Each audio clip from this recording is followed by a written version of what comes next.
ያዕቆብ ከቤርሳቤህ ወደ ካራን ሲሄድ የለውም ነበረ አማካሪ ዘመድ። እልል ይባላል፣ ይጨበጨባል፣ አመስግኑ።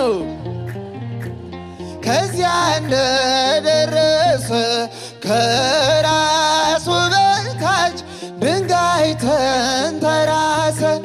ሕልምንም አለመ ታላቁን ራእይ መሰላል ተተክሎ ከምድር እስከ ሰማይ ሲወጡ ሲወርዱ መላእክት በእርሷ ላይ እግዚአብሔርም ቆሞ ከላይ ከጫፏ ላይ ያዕቆብ ከቤርሳቤህ ወደ ካራን ሲሄድ እልል እልል እልል እያላችሁ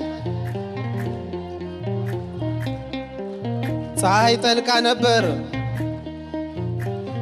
ከዚያ እንደደረሰ ከራሱ በታች ድንጋይ ተንተራሰ። የአባቶች አምላክ እኔ እግዚአብሔር ነኝ፣ ይህን ምድር ለርስት እሰጥሃለሁኝ። ዘር እንዳሸዋ በምድር ይዘራል፣ በአራቱ ማዕዘን ሕዝብህም ይቆማል። ያዕቆብ ከቤርሳቤህ ወደ ካራን ሲሄድ የለውም ነበረ አማካሪ ዘመድ። እልል እያላችሁ አመስግኑ። ፀሐይ ጠልቃ ነበር። ከዚያ እንደደረሰ ከራሱ በታች ድንጋይ ተንተራሰ። አበው በምሳሌ